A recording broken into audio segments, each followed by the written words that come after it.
लाका लाका लाका लाका लाका बरेच दिवस झालं माझा काही व्हिडिओ येत नव्हता, कारण मी सुरू केलेला माझा दुसरा व्यवसाय जाधव वडेवाले इंदापूर मधील बस स्टॉप समोर. तसंच आपल्या पेजला जिथून काय भरारी भेटली ते म्हणजे राशन गावातलं पालातलं मटण ते खाण्यासाठी पोहोचलो. आणि तसंच राशन मधील शुभम शिंदे हा आमचा जिगर मित्र आणि तसंच ब्लॉगर पण. असा आई साहेब मधल्या पालात एंट्री मारली की तिखट रस्सा आणि आळणी रस्सा अशी जाम फुली तर पुढे होती आणि ओकड मटण काढायला सुरुवातच झाली. बघून जिबी लागा नाही नुसतं पाणी सुटलं. वा मग काय इथं का नाही 250 रुपयात जत्रा थाळी भेटती आणि तसंच एकदम इथं चुलीवची गरमागरम भाकरी भेटते. मग आपल्यासाठी आई साहेब मधलं स्पेशल मटण थाळी आली.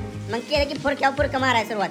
आळणी रस्सा आणि तिखट रस्सा कितीही खावा 250 रुपयामध्ये एकदम बरबतचं जेवण. मग काय भाकरी घेतली तिला असं रस्स्यात टाकलं आणि तिच्यावर का नाही तिखट रस्सा आणि रस्सा टाकून एकदम जेमतेम मध्ये कॉम्बिनेशन टॉप लेवलचं करून खायला सुरुवात केली. माझा तर काय हात बंद राहिला. तसंच शुभम शिंदे हा पण एक ब्लॉगर आहे, त्याच्याबरोबर जेवणाचा आज आस्वाद घेतला.